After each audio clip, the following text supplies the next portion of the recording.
Welcome, my name is Dani Walker. Today I'm going to be sharing with you my favorite 10 headshots from the newly released Top 50 for Miss Universe Philippines 2022.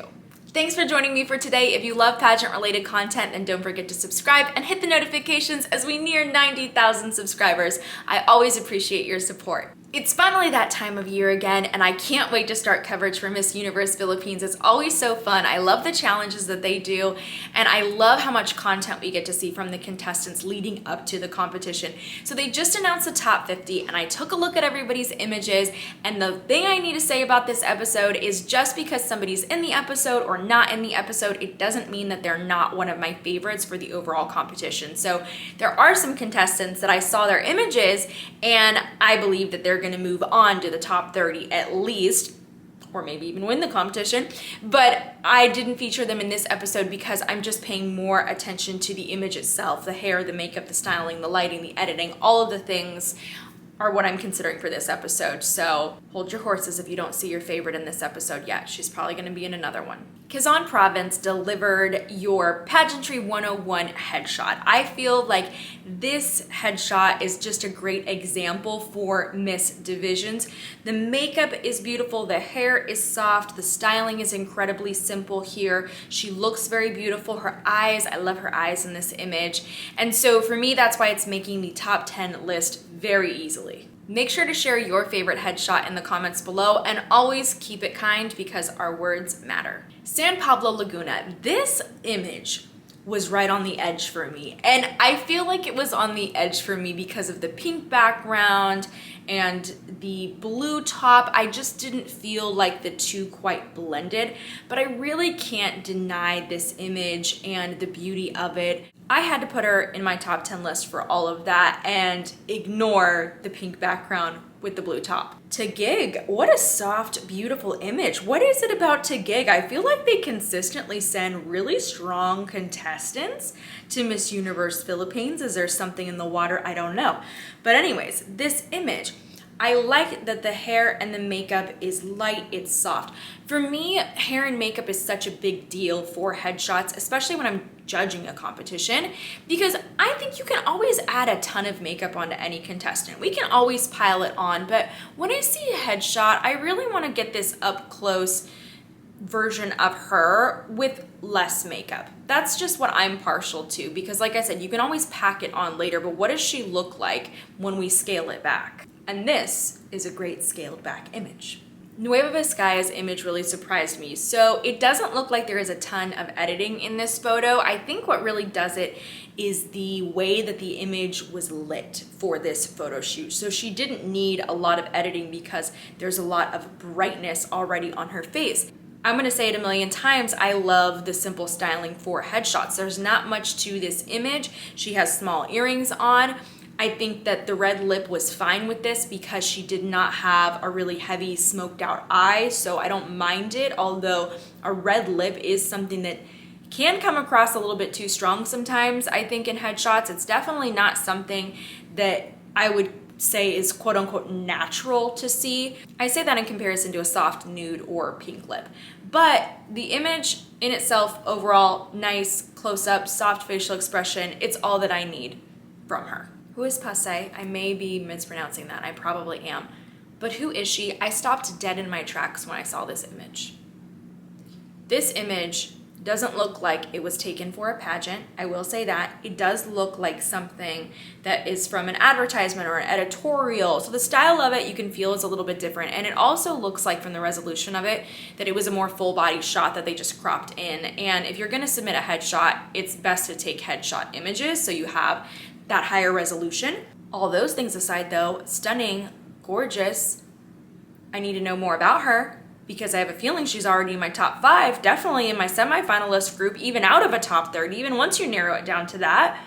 She is just so beautiful and her eyes really draw you in. I cannot wait to see more from her. I'm gonna try to pronounce this name correctly because I know that I have mispronounced it in past episodes, but I think it's Makati, not positive. But what a great image right here. This is such a vibe. That chopped blunt hairstyle with the waves, the fierce look in her face. I like that she has just a ring on in this image, just the styling of it, the editing, it's beautiful. It's just so beautiful. She looks fierce. She looks like she's ready for a campaign. And I think that that's something that you consider, especially at this level, because you know that these title holders, that they're going to be working with different brands throughout the year. So is she marketable? Is she photogenic? Can we trust her to work with these large names throughout her reign?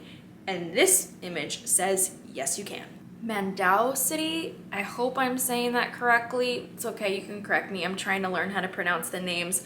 Beautiful image right here. So we're seeing that hair pulled back, and I think it's smart because you can really see how facially beautiful that she is. She has such small features, which kind of reminds me of Rabia. Rabia, like I've said in past episodes, she's angelic, and I get that vibe from her here. Once again, we're seeing this bright red lip, and the overall styling though, everything else is very simple. She has a red dress or top on with it that just kind of picks up on the red of the lips, and then the eye makeup is really simple, and the skin retouching here, it's really soft and not too blown out, but you can just see how beautiful she is from this image, and I would imagine that she looks like this in person or pretty close to it. Iloilo City, when I see this image, I do think pageant girl, and I think of that because of the large rhinestone earrings here, but the hair is beautiful, the makeup is beautiful, the editing is beautiful, all of her ducks are in a row, so I will not count a pair of earrings against her. She also has a great smile, and I do want to mention for Miss contestants out there, just to let you know, it's okay if you submit a smiling image for your official headshot. It is more rare for Miss divisions, but just because it's more rare doesn't mean that it can't still do well or be the best representation of yourself. What I think is more important is that you focus on what are my most facially beautiful images. If that happens to be smiling, then it's smiling. If it happens to be a closed mouth, fierce face, then that's your best image. So go with what is your personal best. Pauline is back, friends. Let's not forget that she competed last time and was in the top 5. So when we see a returner, I think that they switch up their game plan, and I will say this image to me is already proving and showing that she's preparing in a very different way. I talked about it last year that I thought that her makeup on stage was sometimes too natural, and I think it needed to be a little bit more glamorous, and I'm getting the glam vibes from this. I'm getting it. The thing I really liked about this image, which is incredibly subtle, which I don't think most people are going to be really thinking about, is the placement of the blush. It's sort of right here on the sides of the nose, and it's giving this suntanned effect. It's like she's been out on the beach relaxing, and that she has this lovely natural golden tan. And because I'm a big fan of the beach, it's just something that kind of stuck out to me and gave me those vibes. So I liked it. I think it's beautiful. I think this is a contestant you need to look out for. She's definitely coming for the crown. I fully expect that she's going to at least be in the top 30, and then we'll see what happens for the rest of the journey. My number 1 headshot this year is just one that makes me happy and it makes me smile when I see it. Baguio City shines in this image, and I just mentioned that I think it's okay to submit smiling images. I think that they can be strong, it's just not as common, and here is a perfect example. The thing to me about this image that makes it my favorite one out of the bunch this year is a few things. Okay, great natural makeup, lighting, hair, but you can see her smiling through her eyes in this picture. It's not just a normal, hey, I'm smiling for a pageant headshot. When I look at this image, it makes me feel her energy, like her vibes. I guess that's the best way that I could put it. When I see this picture, I just get great feelings about her, and if I saw it, it just rings so sincere, and it would get me as a judge excited to actually sit down and talk with her in the interview room. So because of that, it reached my number 1 spot. Even though we reached the end of this episode, don't worry, there's going to be a lot more Miss Universe Philippines content coming. So don't forget to subscribe, and then also check out these other recent episodes about the Philippines that I think that you will really enjoy. Thanks for watching this one, and I'm really looking forward to seeing you next time.